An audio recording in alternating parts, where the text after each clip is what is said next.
focused on the Lord, and therefore she was able to shut out the outside. And in the silence of that situation, an inner voice came through. An inner voice came through, and now she was able to pour out her soul. And as time went to pass, you could see that she brought forth her son Samuel, who was to become a renowned prophet. Yeah. But now I want to look again at verse 10 of the first book of Samuel, chapter 1. And it says, "And she was in bitterness of soul, and prayed unto the Lord, and wept sore." She was in bitterness of soul, and prayed unto the Lord, and wept sore. And can I tell you, folks, at this moment of speaking, I'm not sure what I'm going to say here. But I'm going to depend upon the Lord to come through in this next 15 minutes and hear what the Lord has to say, because we're on the path of the soul journey here, the soul train, you see. And she vowed a vow, and she was in bitterness of soul, and prayed unto the Lord, and wept sore. So I pray, O merciful Lord, I call upon your holy presence, and I ask that you'll give a succinct word, give a message, a meaning, an understanding, and a reading here. So I want to see why she was in bitterness of soul, because, you know, in chapter 15, Hannah said, "No, my Lord, I am a woman of a sorrowful spirit." She spoke about a sorrowful spirit. But here, in the verse 10 prior to that, she says, it describes her as being in bitterness of soul.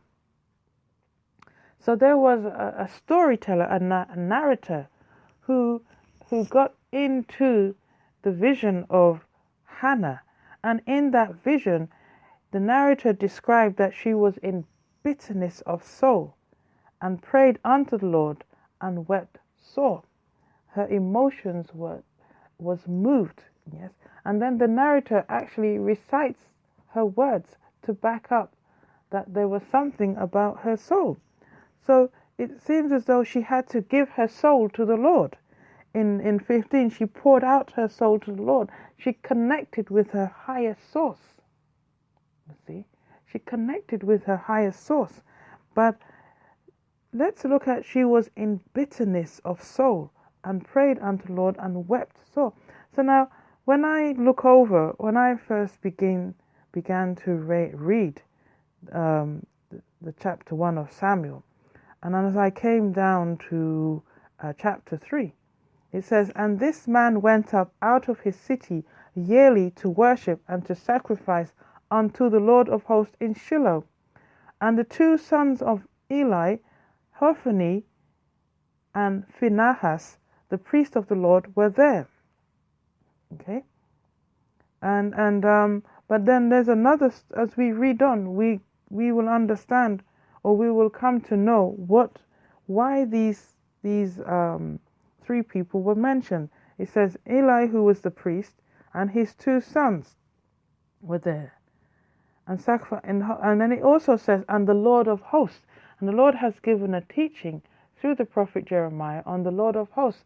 He says that I am the Lord of hosts, and my kingdom reigns over all. I have the ultimate power over all. The Lord says, I am the maker of the earth, the heavens, and the seas. You often hear me say this, okay? And the fullness thereof. And he says, and my kingdom reigns over all. I have the ultimate power.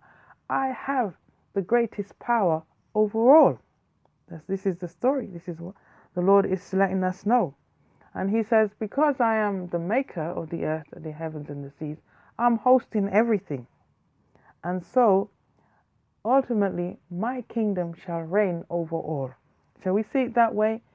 I'm going to put it this way, because there's different mindsets and different grades of thinking. And I may say, well, the Lord says his kingdom has power over all. But then right now, the Lord is not really reigning in the world. Yeah. So let's say that the Lord is saying that ultimately his kingdom shall reign over all. That's the promise. That's the promise of the word here. Okay, he said, I am the Lord of hosts. Okay, and I'm hosting everything on the earth, the heavens, the seas, and the fullness thereof.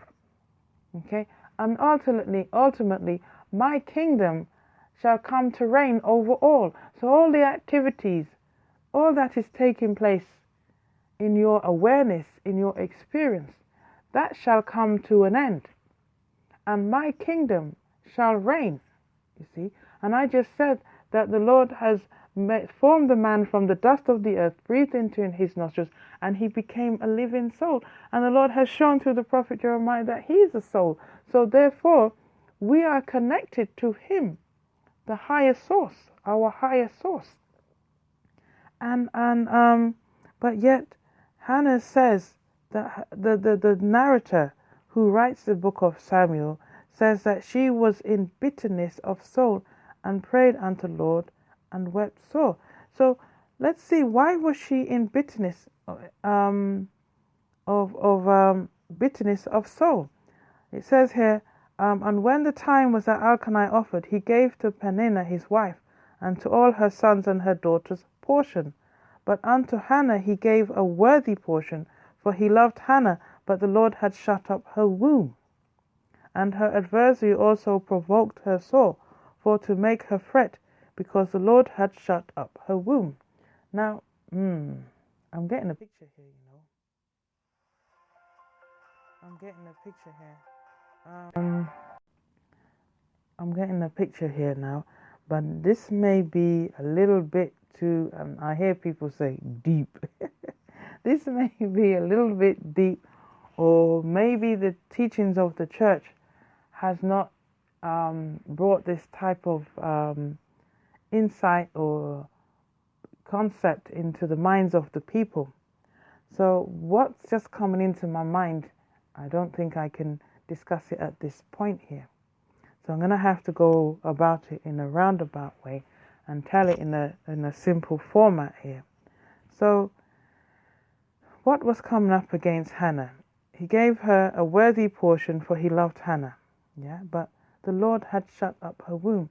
So there was some controversy, a controversial situation here, because Hannah had the favorite love of her husband, okay, but yet the Lord had not allowed her to bring forth fruit.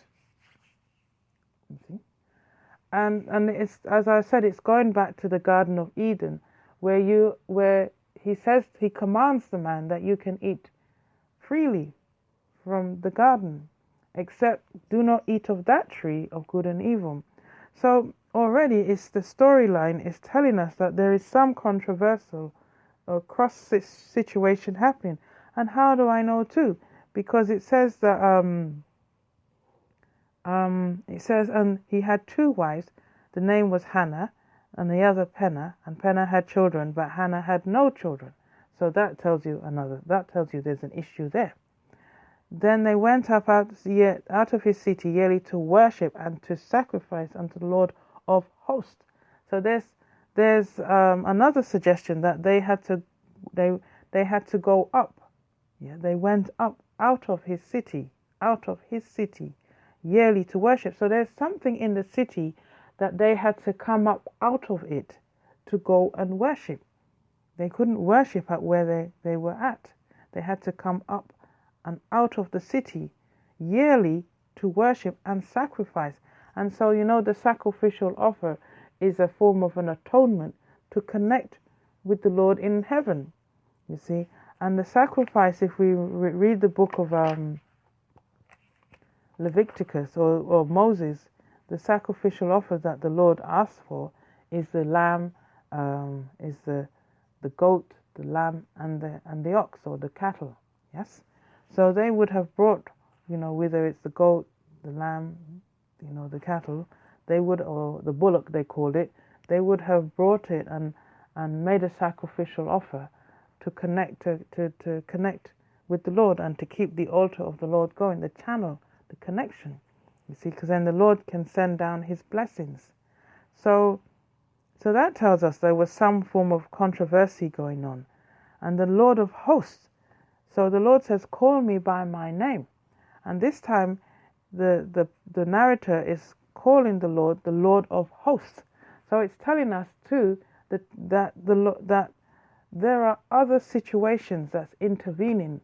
So now we recognize that the Lord is hosting all of them, and the message is ultimately His kingdom shall come to reign over all of them. So no matter how it appears, in actuality, the Lord's kingdom shall come to reign. So this is like a mantra. This word is repeating itself, that the Lord's kingdom shall come to reign over all. And that is the hope and the glory that we shall maintain in our hearts and our minds, that the Lord, His kingdom shall reign over all. It doesn't matter how it may appear and how it may perturb the emotions with us. The Lord's kingdom shall reign upon the earth. Okay? So He is the Lord of hosts. He is above all. See? And then it says in Shiloh, and the two sons of Eli, Hophni and Phinehas, the priest of the Lord, were there. And now we wonder, now that why did the narrator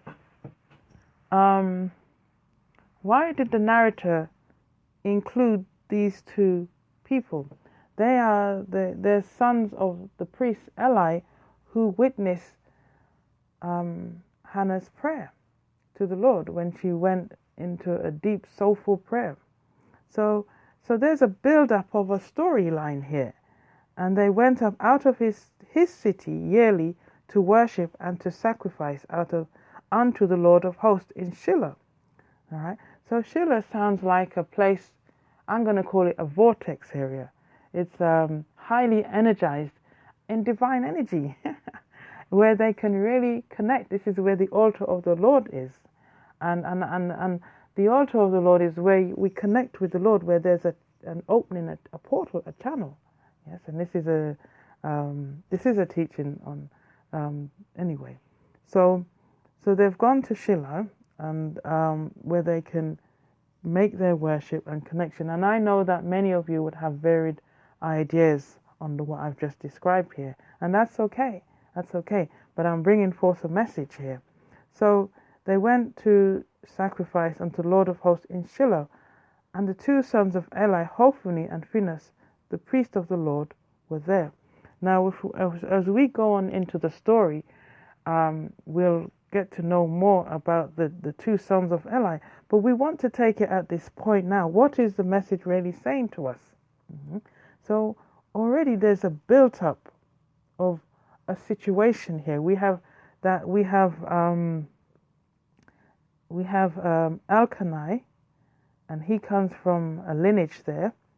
Jerome, the son of Jerome, the son of Ehilu, and Jerome, if we read in the book of in the Kings, we'll know who Jerome is. Jerome, the son of Elu, the son of Tihu, the son of Zephu, and Ephraim. So we know that Elkanah has come from a very good lineage. Okay, a very good lineage, and so Samuel himself has come from a very good lineage. Yes. So now we know the royal heritage of Elkanah, who marries Hannah. And so now I'm just trying to build a picture here without jumping to the situation too quickly. So there is some form of controversial going on. The two wives, one can bear children and the other couldn't. Then they have to come up. They went up and out of the city. Yes, they went up. So they have to ascend, okay, and then out. So it's like we're coming up a well and out of the well, okay. So, and Hannah poured out her soul. So are we talking about the inner person here? Is the Lord saying something to us about the inner person? And I say the inner person is the divinity, the divine self. You see, what's going on the inside? Hear me, folks. The Lord is saying something to us right now about the inner person.